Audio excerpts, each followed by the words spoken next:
Bem-vindo à nossa nova coluna, Logística em Movimento. E no dia de hoje eu quero te convidar para falar de um assunto que eu amo. Como boa mineira, adoro um trem. E vamos falar então sobre o novo marco legal das ferrovias. Esse marco que chegou, eu brinco, de presente de Natal, né? Ele foi sancionado dia 23 de dezembro, quando muitos já tinham perdido a esperança de que daria tempo de sair ainda em 2021 esse novo marco legal das ferrovias. Então, eu queria trazer 5 coisas que você precisa saber sobre o novo marco legal das ferrovias.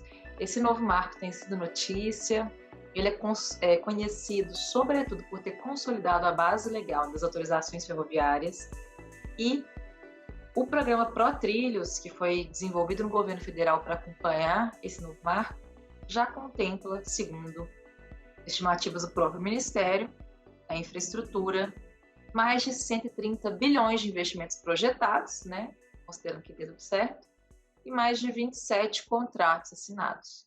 Além desse ponto de grande destaque, que diz respeito ao próprio regime de autorização, existem 5 coisas sobre esse novo marco legal que você deve saber.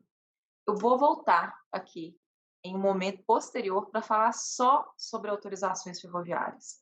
Eu quero tratar de alguns aspectos mais gerais dessa lei para mostrar que ela tem muito mais coisas, muito mais temas do que a autorização ferroviária em si. E o primeiro ponto, que tem sido dúvida de vários agentes do setor, é sobre o que vai acontecer com aqueles pedidos de autorização que foram protocolados à luz de uma MP, que é a MP 1065, e, portanto, antes da publicação dessa lei. Para quem não sabe o histórico de tramitação dessa legislação, começou como projeto de lei do Senado, de iniciativa do então relator José Serra.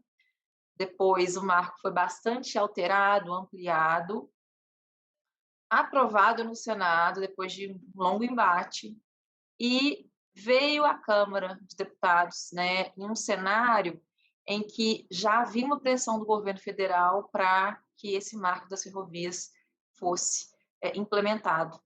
Então, quase que no mesmo passo em que houve a aprovação do Senado, o carro passou na frente dos bois. Então, o governo federal ele entrou com essa MP e poucos dias depois, né, que essa MP foi publicada, já começaram a pipocar pedidos de autorização, o que explica a tramitação recorde, em tempo recorde na Câmara dos Deputados, com direito a acordo para que não houvesse nenhuma modificação naquela fase, que os acertos fossem objetos de futuras MPs ou futuros projetos de lei, dos pontos de divergência, para que não precisasse voltar ao Senado. Qual era o grande objetivo disso? Ter uma lei antes que essa MP 1065, caducasse, perdesse a validade, e assim deixasse os agentes numa situação de insegurança jurídica. A gente tem situações diferentes aqui sob o manto dessa MP. Contratos já assinados, atos jurídicos perfeitos, nada a dizer, né? Já estão aperfeiçoados. Agora, os pedidos que foram feitos à luz de uma MP que ainda que perdeu a vigência, eles vão poder ser objeto de um decreto legislativo para regular os efeitos, ou de uma forma mais fácil, mais tranquila, objeto de uma adaptação processual, dentro mesmo do Ministério da Infraestrutura e da NTT. E aí, para lembrar, uma das principais diferenças entre a MP e a Lei 14.273, que é o novo marco legal das ferrovias, é o tema das competências. Se na MP havia um protagonismo maior do Ministério da Infraestrutura, até com vistas a ter mais celeridade na análise desses pedidos, aqui o protagonismo se inverte e passa para a NTT, parecendo muito com o que a ANTAC faz, por exemplo, no caso dos tubos. E nessa modificação, a gente vai precisar de ter uma modificação processual. E as informações que a gente tem, fornecidas pela Agência Infra, é que a NTT já tem trabalhado, possivelmente identificando esses pontos de regulamentação que vão precisar ser adaptados para que a NTT assuma, então, esses pedidos de autorização que já estão em curso. Lembrando que a MP das ferrovias, a MP 1065, já perdeu a validade no dia 6 de fevereiro.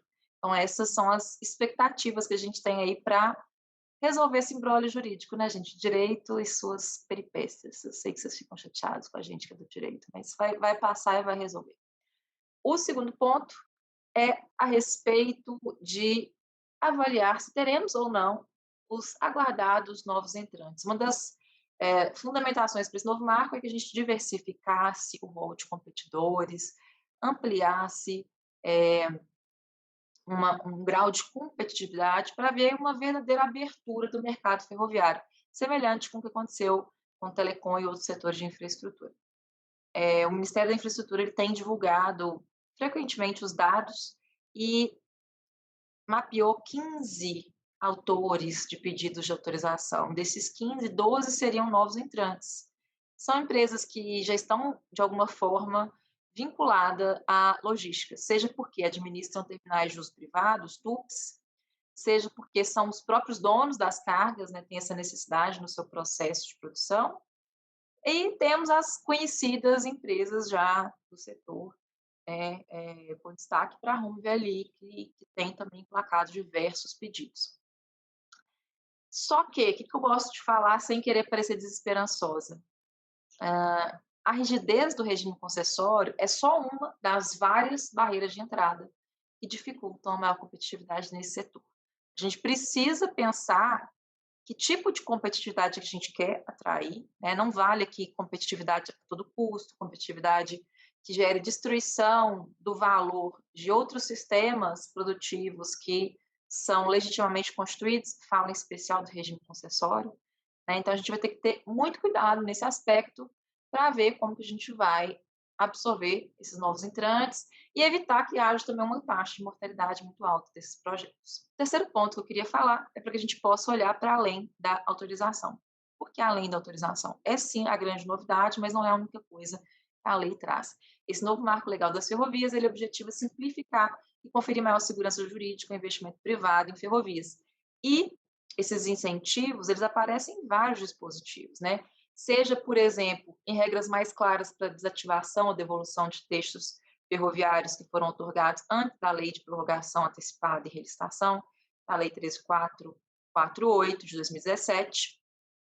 A gente tem também a previsão de maior facilidade para investimento em malha de terceiros, seja na figura do usuário investidor, seja na figura dos investidores associados. E que eu queria trazer alguns pontos dessas duas figuras que estavam ali relegadas a fragmentos infralegais de regulação, sobretudo por parte da NTT, e gerava bastante insegurança jurídica.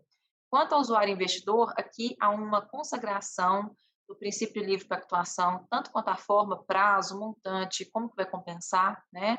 E, regra geral, só basta apresentar para a NTT para que ela tenha informação e registro desses pactos.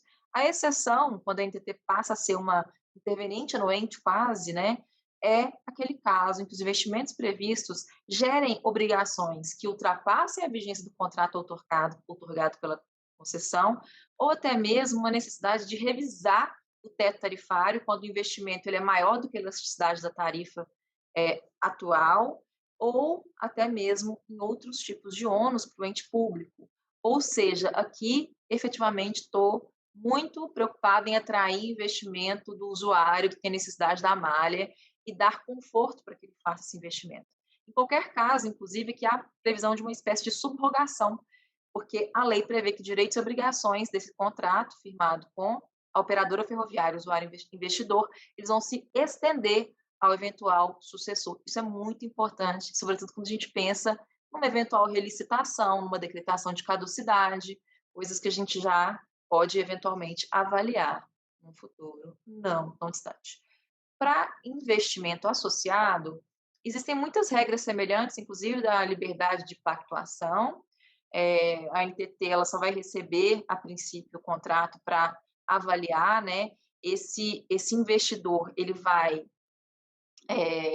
aportar investimento para construir, aprimorar, adaptar a operação, a instalação adjacente. E aqui o objetivo é viabilizar uma prestação ou melhorar a rentabilidade dos serviços associados à ferrovia. Nesse caso, os direitos e obrigações também são subrogados pelos sucessores, mas eu não posso prever obrigações que gerem extrapolação do teto tarifário ou outras obrigações para o ente público. Então, o usuário, investidor, tem um regime mais favorecido nesse novo marco legal. Outras novidades legais que eu gosto de falar é, por exemplo, a previsão da entidade de autorregulamentação, que vai ser uma associação constituída pelas próprias operadoras, com o objetivo de gerenciar, mediar, dirimir as questões e os conflitos de natureza técnico-operacional dessa ferrovia.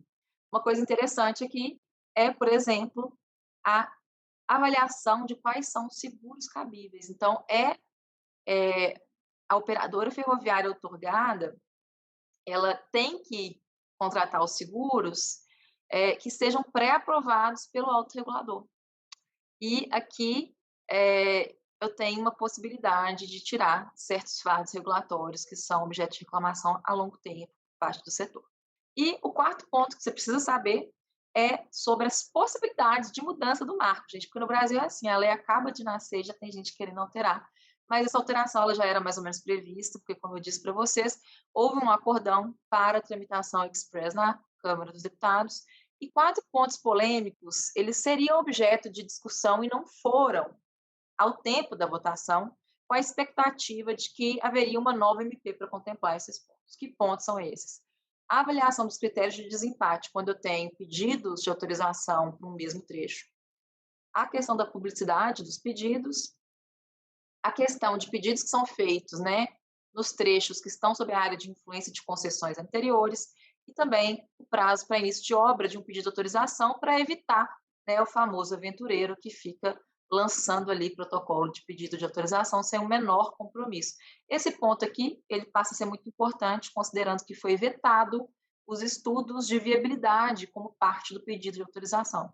Essa era uma novidade da lei, parecia uma espécie de EVTE, para que iluminasse, digamos assim, a avaliação por parte do regulador sobre o deferimento ou não daquele pedido, e isso foi cancelado, foi cortado do mapa, e sim, os pontos polêmicos, e nesse caso, a grande espada que a gente tem de Damocles aqui é fixar um prazo para começar a obra.